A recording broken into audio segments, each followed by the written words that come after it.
want to really break down, for example, why we empathize with serial killers, why we don't prosecute women who are pedophiles, right, and predators, why society has such a desensitized outlook on life. It's because of TV and movies, bro. TV, podcasts, movies. Every time a serial killer pops up, they give you a trauma origin story, just like with Ed Gein.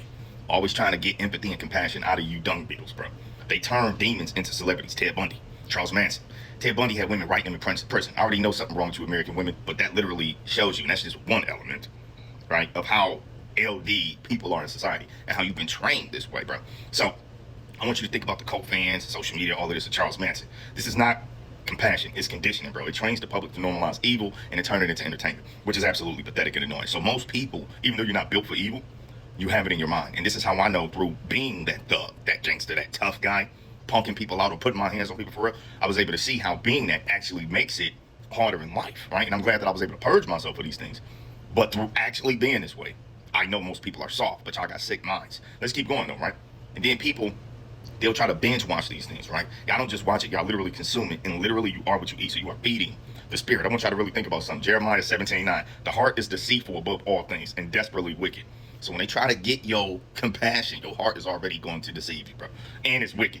So they try to get compassion out of your wicked heart with wickedness, and nobody peeped it. Let's keep going. Isaiah 5:20. Woe to those who call evil good and good evil. So now they blur the lines through trauma, through giving you these backstories. Nobody cares. I don't care about what you've been through. Look at what you've done. I don't care if you're schizophrenic, bipolar, or just a regular dude or woman who had a bad day.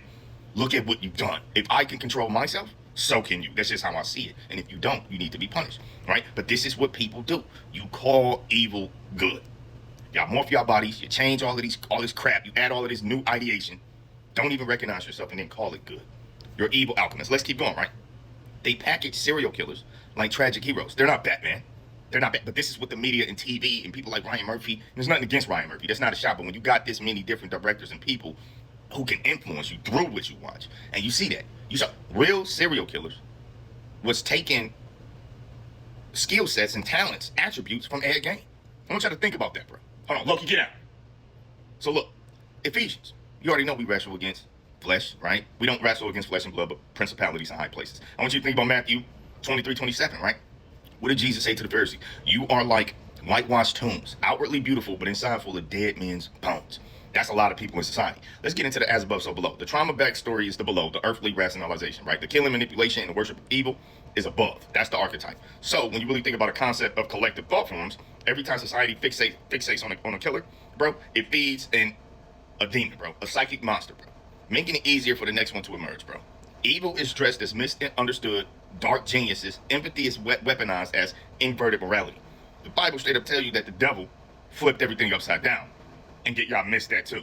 Let's keep going. Let's talk about how Ed Gein inspired Psycho, Silence of the Lambs, Texas Chainsaw. Charles Manson became a rock star of evil. Ted Bundy played a heartthrob psychopath, right? Zac Efron was literally casted as him. This is not self-awareness. It's myth-making of serial killers and predators, bro. I want y'all to understand something. Jeffrey Dahmer, American Horror Story, all of these things. It's America's hypocrisy and it's a mirror to the world. The sexualization of murders, which y'all like, glamorization of suffering. Did you ever feel entertainment and glamour behind your trauma in real life? It's a mind game. Turning victims into props while the killers become the protagonists versus giving fame and money and all of this to the families and witnesses and victims. They do it for the bad guy. It's crazy. It's crazy to me. These actors sign up for it. I know it's a role in the job.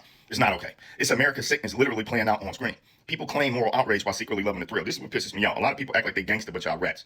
If you're a real thoroughbred, you already know it. People want the aesthetic of power, but not the cost. You're too low IQ, weak. You don't get enough respect. You know what I'm saying? There's just not enough in you to be a boss. That's why y'all betray bosses, and then the organization fails because you betray the real brain of the situation. A lot of people, right, y'all glorify villains, but y'all fear consequences. This is why so many of y'all rats, screamers, bleeders, pumpkin eaters, oh my goders, I'm a sewer, please let me live her. Yeah, that's you, right? A lot of people there are so many performative men and women. Quick example, white women getting online appealing to the black community. What white dudes doing? Stop being performative people. We know y'all evil. Not all, but yeah, come on, bro. If you're gonna be performative like that, I know you're evil. And I'll get down on you in real life. Now, y'all really enjoy shock, the thrill of it all, and evil, right? If you ain't spiritually built for it, bro, it consumes you, dog. People who binge watch this content, y'all don't even understand you feeding your own predator, but your predators are sheep. Society itself has been built to protect the weak, who are the actual real. The weak are the real predators. Y'all built the society to protect y'all from losing everything. That's the reality. Let's keep going. This is spiritual Stockholm syndrome. These demons got you captive in love. We're being captive, and it happens on a cultural level. So a lot of people, you're not gangster, you're not warriors. Your consumers are evil. You're rats, and you're being fed poison through a straw, bro. You're conditioned to worship trauma and then replicate it online and in your personal lives. And once you get jammed up, you rap or scream and cry and beg to live. literally. Now, you're letting the matrix run you. This is not empathy. It's addiction and mind control. This is not awareness. It's idolatry. Stop feeding demons your attention. Something is literally wrong with people. Stop glorifying evil, bro. Recognize spiritual programming when it's happening, and recognize when it's happening through entertainment. Feed the good, starve the darkness within you. Return to discernment, bro. Matthew 7:15. Beware of false prophets who come to you in sheep's clothing, but inwardly are ravenous wolves. You got to really look at people. You got, especially on TikTok and just in life. You got to look at these people and really see what spirit they're walking in, right? Be a soldier of light, not a consumer of demons. Build your spirit, not your costume, bro. We got to unplug y'all from this ghost algorithm, dog. This is the Anti-Matrix. Apples are oranges, dog. Straight up. Wake up.